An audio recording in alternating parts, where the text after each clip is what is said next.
Hello dear student, welcome to the discussion on DPP 1 of complex strain. चलिए start करते हैं. Question number 1. In a plane strain case in XY plane, normal strain in X and Y directions are equal to 0 and shear strain is equal to 3 into 10 to the power minus 6. What is the value of diameter of Morse circle of strain for these strain values? Conceptual questions है. आपको यहां epsilon X और epsilon Y दिया हुआ है 0 और आपको shear strain की वैल्यू दी हुई है 3 into 10 to the power minus 6. This is what, this is gamma X Y. Epsilon X is 0, epsilon Y is 0 and gamma X Y is 3 into 10 to the power minus 6, जिसको हम लोग बोल सकते हैं 3 माइक्रोन. ओके, अब आपको यहां बोल रहा है what will be the value of diameter of Mohr's circle. Okay, अब ध्यान दीजिएगा डायामीटर ऑफ मोर सर्कल क्या बनेगा. तो ये प्योर शियर का केस है ना, प्योर शियर का केस है. यहां आपको एप्सिलॉन मिलता है, यहां आपको गामा मिलता है, राइट. अब मैं वर्टिकल और हॉरिजॉन्टल प्लेन्स का अगर कोऑर्डिनेट देखूं तो आपको क्या मिलेगा,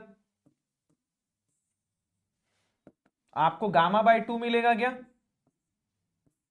वर्टिकल और हॉरिजॉन्टल दोनों ही प्लेन में आपको गामा बाय 2 मिलेगा, right.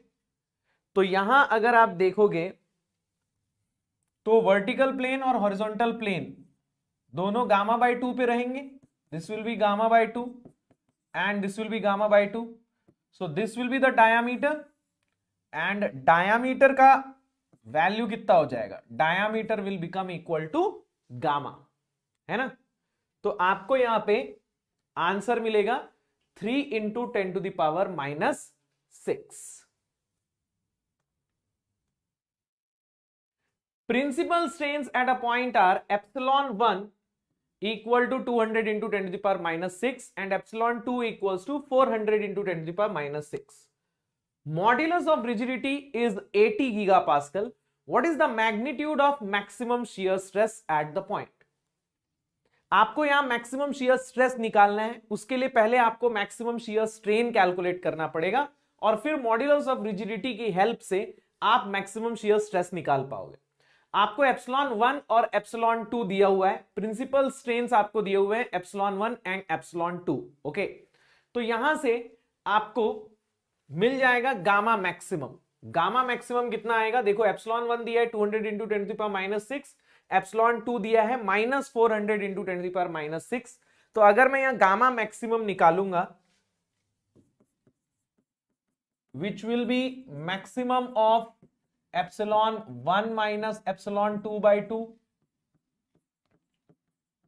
2 minus 3 by 2 and 3 minus 1 by 2. तो आपको मैक्सिमम कौन सा मिलेगा, हम इस बारे में डिस्कशन ऑलरेडी कर चुके हैं कि अगर एप्सिलॉन 3 0 है और एप्सिलॉन 1 और 2 में से एक पॉजिटिव है और एक नेगेटिव है, तो 1 माइनस 2 बाई 2 ही मैक्सिमम होगा, क्योंकि इस केस में 1 माइनस 2 दोनों ऐड हो जाएंगे क्योंकि एक पॉजिटिव है और एक नेगेटिव है. तो यहां गामा मैक्सिमम आएगा एप्सिलॉन 1 माइनस एप्सिलॉन 2 बाय 2. तो ये कितना हो जाएगा, अच्छा सॉरी यहां पे बाय 2 नहीं रहेगा, आई एम सो सॉरी, यहां बाय 2 नहीं रहेगा. In case of gamma maximum यहां बाय 2 नहीं रहेगा, आई एम सो सॉरी. तो ये कितना हो जाएगा gamma maximum 200 into 10 to the power minus 6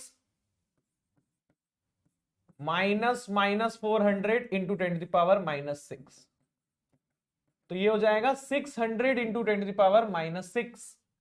अब आपको निकालना है टाउ मैक्सिमम और हुक्स लॉ से हम लिख सकते हैं tau maximum equals to G into gamma maximum.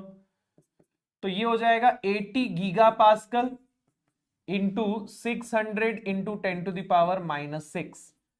तो यहां से you are going to get tau maximum. तो कितना आ रहा है 80 into 10 to the power 3 into 600 into 10 to the power minus 6. This is 48 mega pascal, 48 mega pascal.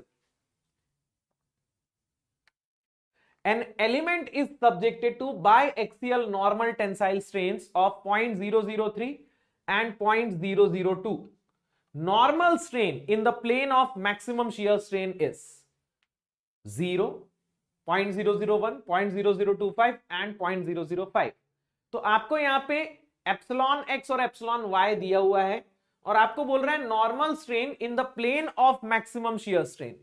तो अगर मैं इसका एलिमेंट का डायग्राम बनाऊं, एप्सिलॉन एक्स आपको दिया हुआ है 0.003 और एप्सिलॉन वाई आपको दिया हुआ है 0.002। ठीक है, चूंकि यहां पे कोई गामा नहीं है तो वर्टिकल एंड हॉरिजॉन्टल प्लेन्स ही प्रिंसिपल प्लेन्स होंगे। तो इसका आप अगर मोर सर्कल बनाओगे तो मोर सर्कल आपको कुछ ऐसा मिलेगा। This is epsilon, this is gamma. तो 0.002 एंड 0.003 ये हो गया, मान लीजिए 0.001, ये हो गया 0.002 एंड ये हो गया 0.003। तो आपको मोर सर्कल कुछ ऐसा देखने को मिलेगा।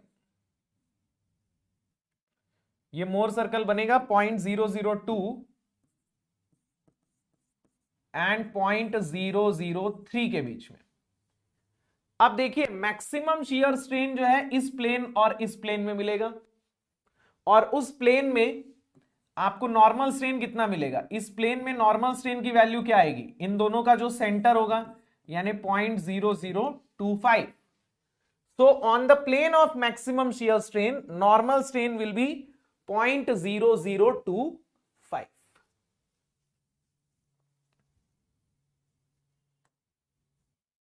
A circle of diameter 100 mm is scribed on a mild steel plate before it is subjected to stresses as shown in figure। मतलब एक प्लेट में हमने 100 mm का एक सर्कल बनाया, फिर प्लेट में हमने कुछ इस तरीके से स्ट्रेसेस लगा दिए। स्ट्रेस लगने के बाद circle deforms to an ellipse. Stress लगने के बाद सर्कल का क्या हो रहा है, it has been deform to an ellipse. Length of the major axis of the ellipse is. अब मैं आपको इसके पहले का पहले तो कॉन्सेप्ट समझाता हूं। तो आपको जो प्लेट दी हुई है वो कुछ ऐसी है, इसमें हमने एक सर्कल बना दिया है कुछ इस तरीके का। अब इसके ऊपर जब स्ट्रेसेस लगेंगे तो प्लेट डिफॉर्म होने के बाद कुछ ऐसी हो जानी चाहिए।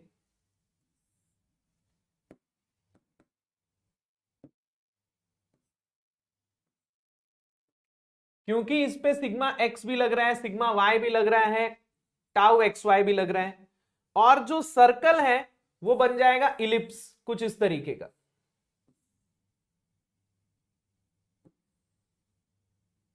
ठीक है, वो बन जाएगा इलिप्स कुछ इस तरीके का। अब आपको बोल रहे हैं length of major axis of the ellipsis. तो यहां ध्यान देना, this is the length of major axis, है ना, मेजर एक्सिस माइनर एक्सिस। अब मेरे भाई यहां पे ध्यान दो, मुझे इसका लेंथ निकालना है तो मुझे क्या निकालना पड़ेगा। आप देखोगे ये सर्कल जब इलिप्स में डिफॉर्म हुआ तो अलग अलग डायरेक्शन में अलग अलग एप्सिलॉन आया।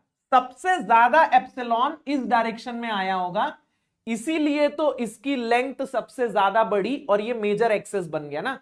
पहले तो देखो हर एंगल पे लेंथ सेम थी ना, क्योंकि ये सर्कल है तो ये लेंथ ये लेंथ ये लेंथ ये लेंथ सब सेम थी। बाद में सब चेंज क्यों हो गए, क्योंकि हर डायरेक्शन में अलग अलग एप्सिलॉन आया और जिस डायरेक्शन में सबसे ज्यादा एप्सिलॉन आया उसी की लेंथ सबसे ज्यादा बढ़ी। तो ये जो मेजर एक्सिस आपको मिल रहा है, this is the epsilon maximum, है ना, ये एप्सिलॉन मैक्सिमम है, तभी तो इसकी लेंथ सबसे ज्यादा बढ़ रही है। और एप्सिलॉन मैक्सिमम मतलब क्या, एप्सिलॉन मैक्सिमम यानी कि मेजर प्रिंसिपल स्ट्रेन। मैं इसको एप्सिलॉन 1 बोल देता हूं। तो आपको अगर मैक्सिमम लेंथ निकालनी है, मेजर एक्सिस की लेंथ निकालनी है, तो आपको पहले एप्सिलॉन 1 निकालना पड़ेगा। और अगर एप्सिलॉन 1 निकालना है तो पहले आपको सिग्मा 1 और सिग्मा 2 निकालना पड़ेगा। तो सिग्मा 1 और सिग्मा 2 हम कैसे निकालेंगे, हमारे पास सिग्मा एक्स है, सिग्मा वाई है, टाउ एक्स वाई है। तो वहां से पहले सिग्मा 1 और सिग्मा 2 निकाल लेते हैं। हमारे पास डायरेक्ट फॉर्मूला है sigma x plus sigma y by 2 plus minus root over sigma x minus sigma y by 2 whole square plus tau X Y square. तो यहां सिग्मा x 100 है, सिग्मा y 80 है और टाउ एक्स वाई 20 है।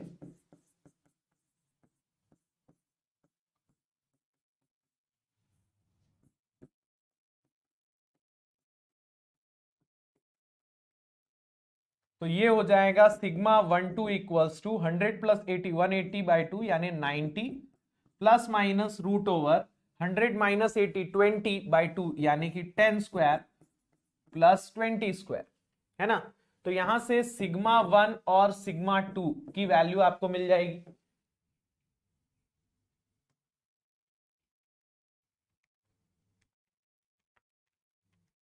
तो ये आ रहा है 112.36 मेगा पास्कल और सिग्मा 2 आ रहा है 67.64 मेगा पास्कल और चूंकि बाई एक्सियल स्ट्रेस है तो सिग्मा 3 होगा 0। अब आपको यहां एप्सिलॉन का फॉर्मूला लगा देना है।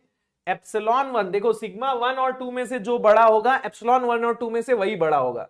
तो सिग्मा 1 बड़ा है तो यहां एप्सिलॉन 1 बड़ा होगा और एप्सिलॉन 1 आ जाएगा sigma 1 by E minus new sigma 2 by E from the relation of principal stresses and principal strain. तो 1 बाई ई को कॉमन ले लेते हैं। ई की वैल्यू कितनी दी है 200 गीगा पास्कल, न्यू दिया हुआ है 0.3, तो ये हो जाएगा 1/200 into 10 to the power 3। Sigma 1 is 112.36 minus 0.3 into 67.64 and this will be equal to change in length divided by original length. तो change in length of major axis और ओरिजिनल लेंथ कितनी थी, ओरिजिनल लेंथ तो हर access की same ही थी। पहले तो ये सर्कल था तो ओरिजिनल लेंथ तो सबकी 100 mm ही थी। तो यहां से मुझे चेंज इन लेंथ मिल जाएगा। तो चेंज इन लेंथ की वैल्यू कितनी आ रही है,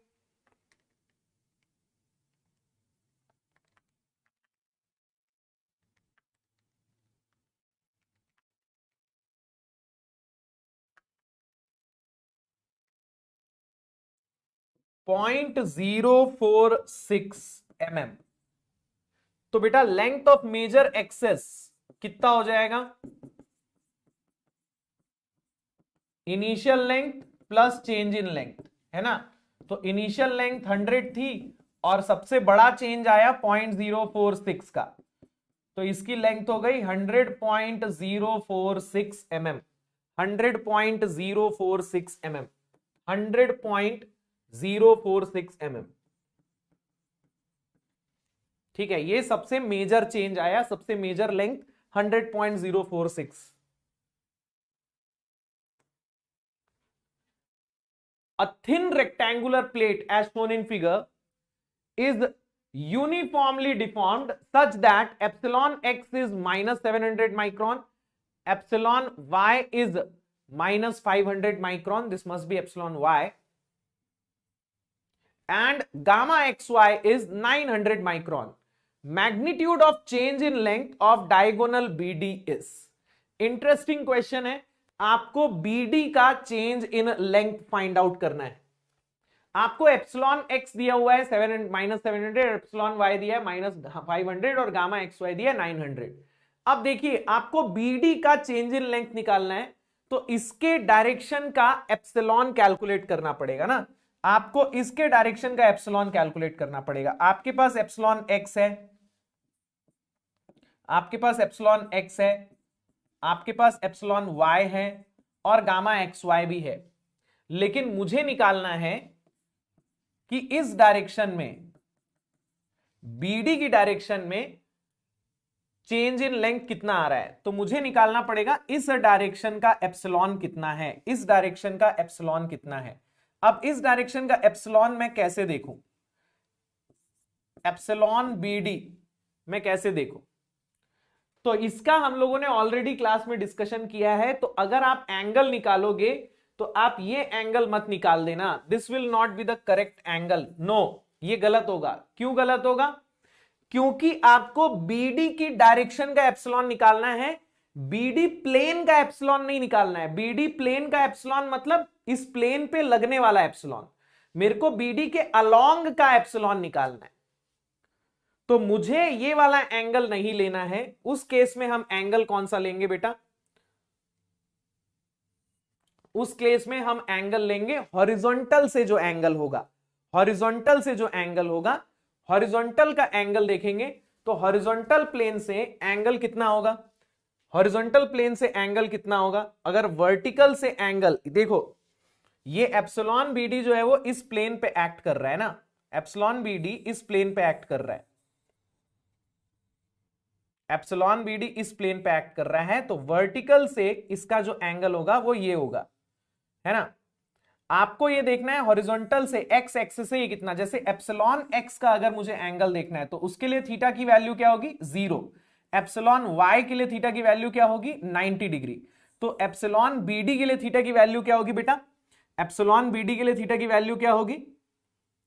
तो हॉरिजॉन्टल से ये वाला एंगल कितना होगा वो आप देख लो।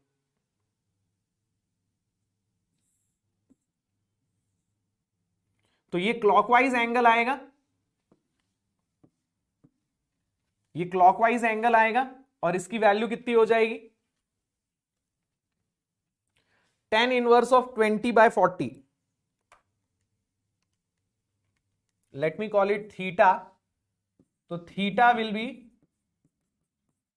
tan इनवर्स ऑफ 20/40 और ये हो जाएगा 26.56 और ये क्लॉकवाइज है, तो ये क्लॉकवाइज है एक्स एक्सिस से, तो इसको मैं नेगेटिव लूंगा। ओके, इसको मैं नेगेटिव लूंगा। ओके, तो यहां magnitude of change in length of BD निकालना है, मतलब आपको एप्सिलॉन बीडी कैलकुलेट करना पड़ेगा। तो epsilon BD will be equal to what? Epsilon X plus epsilon Y by 2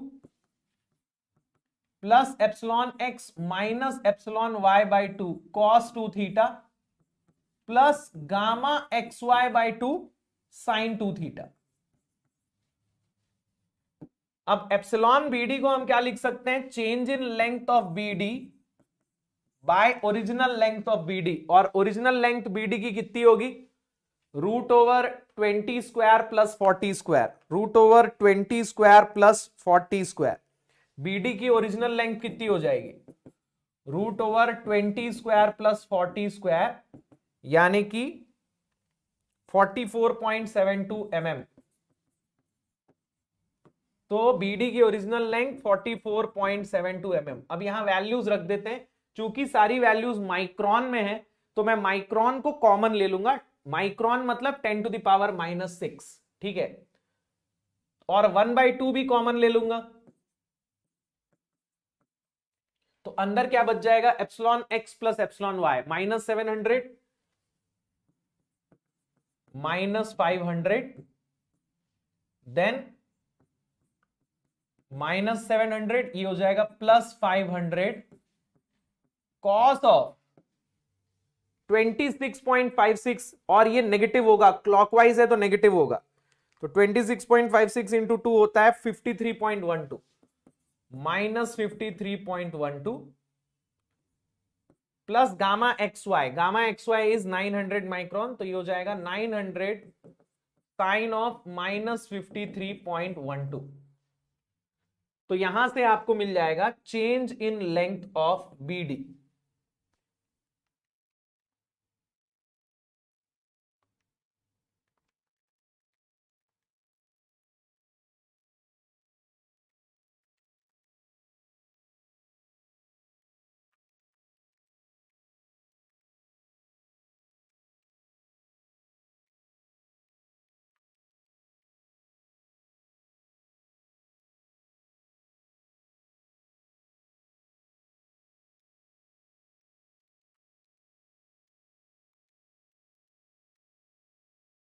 तो ये आ रहा है करीब -0.0456 -0.0456 mm, यानी कि change in length will be 0.0456 mm and it will be compressed 0.0456. बहुत बढ़िया नंबर आया है 0.0456. एक बार मैं फिर चेक कर लेता हूं, -700 -500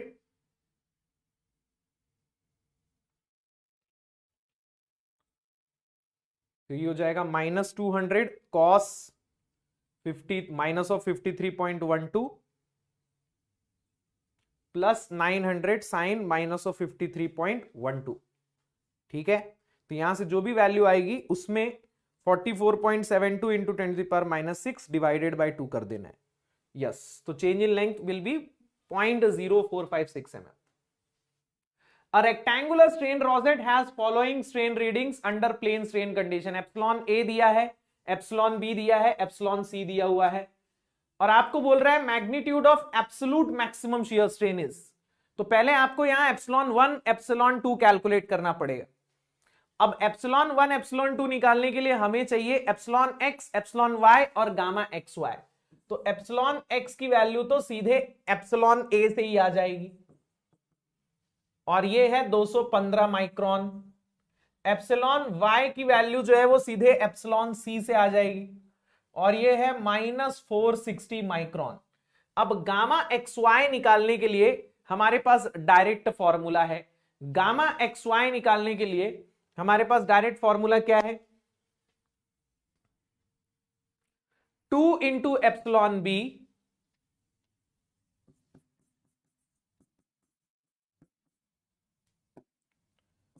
minus epsilon A plus epsilon C, है ना. तो ये हो जाएगा 2 इंटू 130 माइनस 215 माइनस 460. तो यहां से आपको गामा XY की वैल्यू मिल जाएगी.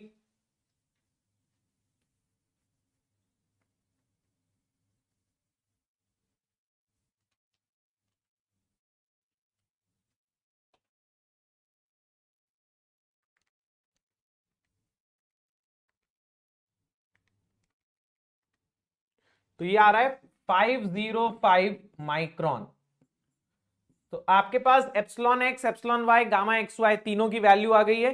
अब एप्सिलॉन 1 और एप्सिलॉन 2 निकाल लेते हैं. तो epsilon 1 2 will be equal to epsilon x plus epsilon y by 2 plus epsilon x minus epsilon y by 2 cos 2 theta plus gamma XY, sorry I am so sorry, मैं क्या equation लगा रहा हूं. Epsilon x plus epsilon y by 2 plus minus root over epsilon x minus epsilon y by 2 whole square plus gamma XY by 2 whole square. तो यहां value रख के आपको एप्सिलॉन 1 और एप्सिलॉन 2 मिल जाएगा. ठीक है, तो रख दीजिए इक्वेशन में वैल्यू.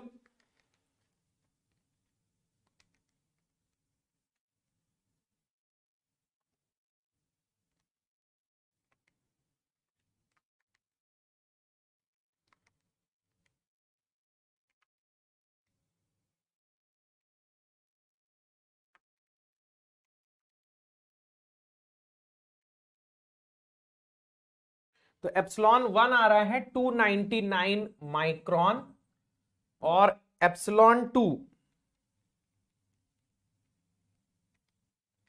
आ रहा है -544 micron.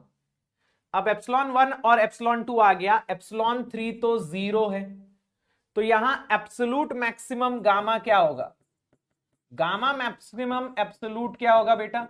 It will be maximum of epsilon 1 minus 2 by 2 2 minus 3 by 2 3 minus 1 by 2. और आपको पता है अगर एप्सिलॉन 3 0 है और 1 और 2 में से एक पॉजिटिव एक नेगेटिव है तो यही सबसे बड़ा होगा.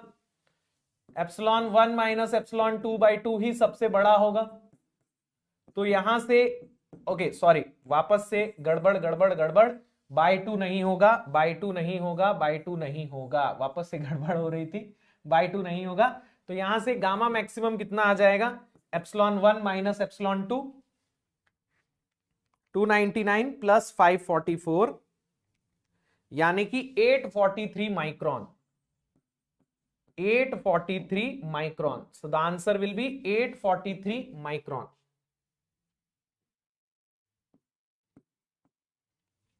Okay, the strain readings for a strain rosette as shown in figure are epsilon A minus 100 micron, epsilon B 700 micron, and epsilon C is 600 micron. This will be epsilon C. Maximum principal strain is epsilon A दिया है, B दिया है और C दिया है। आपको maximum principal strain पूछा है। अब देखो यहां पे जो C है वो तो x डायरेक्शन में है, तो आपको एप्सिलॉन x तो डायरेक्टली मिल गया एप्सिलॉन C से 600 माइक्रोन, लेकिन आपको एप्सिलॉन y और गामा xy नहीं पता है। उसको निकालने के लिए हमारे पास इक्वेशन है। अब a के लिए अगर मैं एप्सिलॉन a के लिए इक्वेशन लिखूं, epsilon x plus epsilon y by 2 plus epsilon x minus epsilon y by 2 cos 2 theta plus gamma xy by 2 sine 2 theta. तो एप्सिलॉन a यानी कि -100 माइक्रोन, इसके लिए एप्सिलॉन x तो हमारे पास है 600 माइक्रोन। चूंकि सब माइक्रोन में है तो माइक्रोन रहने देते हैं। एप्सिलॉन y अननोन है और थीटा की वैल्यू कितनी हो जाएगी इसके लिए, थीटा की वैल्यू हो जाएगी हॉरिजॉन्टल से 45 डिग्री, है ना, हॉरिजॉन्टल से 45 डिग्री और वो भी एंटी क्लॉकवाइज डायरेक्शन, तो थीटा विल बी 45 डिग्री। तो ये हो जाएगा cos 90 plus gamma X Y by 2 sine 90। अब देखिए यहां cos 90 तो हो गया आपका 0, तो ये बन जाएगा, ये 2 यहां आ जाएगा, ये हो जाएगा -200 equals to 600 plus epsilon y plus gamma X Y. ठीक है, इस 600 को भी यहां ले लेते हैं, तो ये हो जाएगा -800 equals to epsilon y plus gamma X Y. तो ये एक इक्वेशन अपनी बन गई। अब एप्सिलॉन b के लिए इसी इक्वेशन में थीटा क्या हो जाएगा, एप्सिलॉन b के लिए इसी इक्वेशन में थीटा क्या हो जाएगा, थीटा b कितना होगा, थीटा b अगर आप देखोगे एप्सिलॉन b के लिए हॉरिजॉन्टल से क्लॉकवाइज डायरेक्शन में 45 है, यानी theta b will be -45 degree, है ना। तो एप्सिलॉन b यानी कि 700 माइक्रोन, तो ये हो जाएगा 700 इक्वल टू एप्सिलॉन x हमारे पास है कितना है 600, तो 600 plus epsilon y by 2 plus 600 minus epsilon y by 2 cos -90 degree plus gamma X Y by 2 sine -90 degree. अब cos -90 तो होता है 0 एंड साइन -90 होता है -1, तो ये 2 को यहां ले आते हैं, तो ये बन जाएगा 1400 equals to 600 plus epsilon y, ये हो गया आपका 0, ये हो जाएगा -1 माइनस गामा एक्स वाई। तो इसको यहां ले आएंगे तो ये हो जाएगा 800 equals to epsilon y minus gamma X Y. ये बन गई आपकी सेकेंड इक्वेशन। तो इक्वेशन 1 अपने पास है -800 equals to epsilon y plus gamma X Y, और इक्वेशन 2 है 800 equals to epsilon y minus gamma X Y. इसको एक साथ लिख देते हैं, तो ये बन जाएगा -800 equals to epsilon y plus gamma X Y and 800 equals to epsilon y minus gamma X Y. दोनों को जोड़ देंगे तो epsilon y will be equal to 0, और अगर एप्सिलॉन y 0 है तो gamma X Y will be equals to -800 micron. तो अब हमारे पास एप्सिलॉन x भी आ गया, एप्सिलॉन y भी आ गया, गामा एक्स वाई भी आ गया। तो अब हम एप्सिलॉन 1 निकाल सकते हैं, epsilon x plus epsilon y by 2 plus root over epsilon x minus epsilon y by 2 whole square plus gamma X Y by 2 whole square. चूंकि हमारा एप्सिलॉन y 0 है तो एप्सिलॉन एक्स ही रहेगा यहाँ पे, एप्सिलॉन एक्स इज 600 माइक्रोन और gamma X Y minus 800 micron. तो ये हो जाएगा epsilon 1 equals to 600/2 plus root over 600/2 का होल स्क्वायर, ये हो जाएगा माइनस 800/2 का होल स्क्वायर। तो एप्सिलॉन 1 मेजर प्रिंसिपल स्ट्रेन कितना आ जाएगा?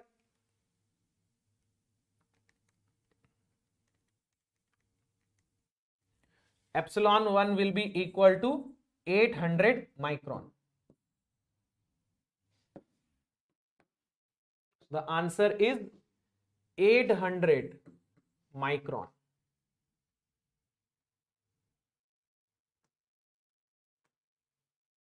A strain rosette consisting of 3 strain gauges oriented as shown was mounted on the free surface of a steel machine component.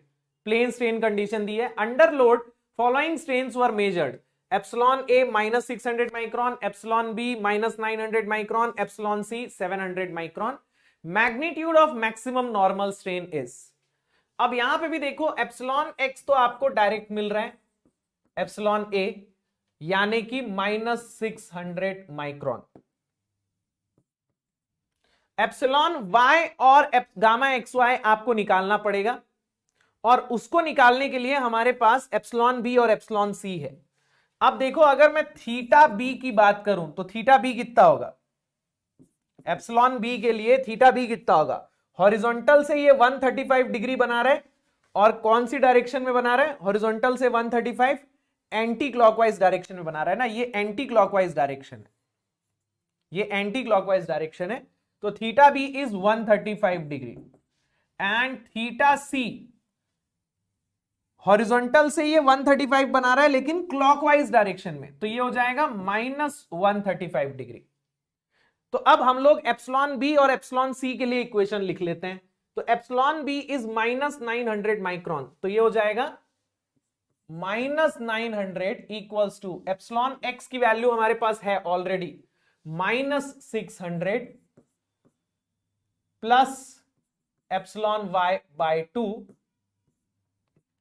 Plus minus 600 minus epsilon Y by 2 cos of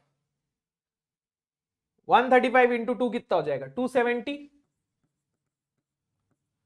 plus gamma X Y by 2 sine of 270। Okay, cos of 270 यानी कि 0 and sign of 270 यानी कि -1। तो ये हो जाएगा minus 900 into 2 को इस तरफ ले आएंगे तो ये हो जाएगा minus 1800 equals to minus 600 plus epsilon Y sine 270 हो जाएगा -1, तो ये हो जाएगा minus gamma X Y. Minus 600 को इस तरफ ले आएंगे तो ये हो जाएगा minus 1200 equals to epsilon Y minus gamma X Y. तो ये बन गई आपकी पहली इक्वेशन।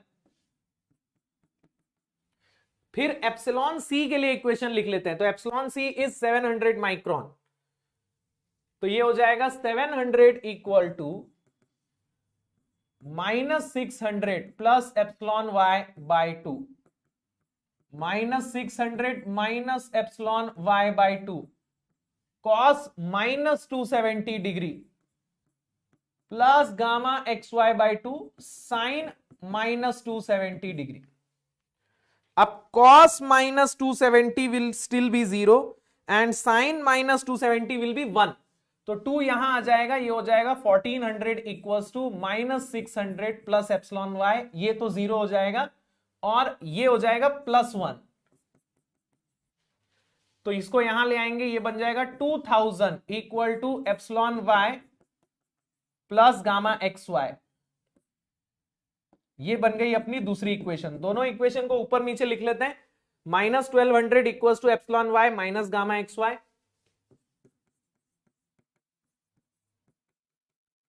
और 2000 equal to epsilon Y plus gamma X Y. तो दोनों को जोड़ देंगे तो ये हो जाएगा 2 एप्सिलॉन वाई। एक सेकेंड मैंने एक गड़बड़ की है यहां पे, नहीं सही है।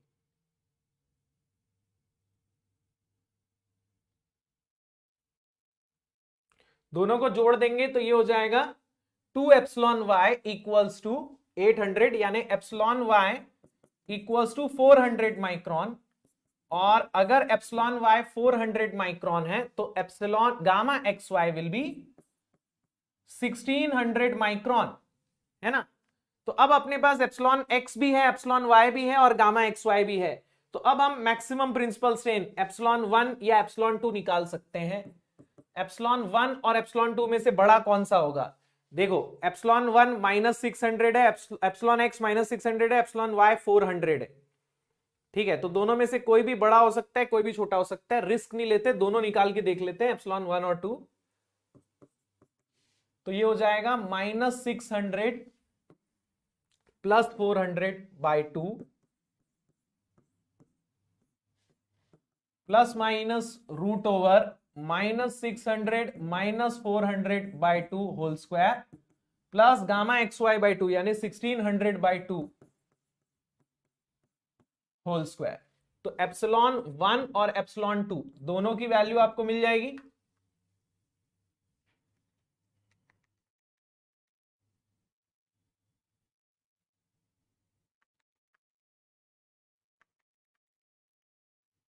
एप्सिलॉन 1 आ रहा है 843.4 माइक्रोन और एप्सिलॉन 2 आ रहा है -1043.4 माइक्रोन। तो epsilon maximum will be epsilon 2 यानी कि 1043.4 माइक्रोन।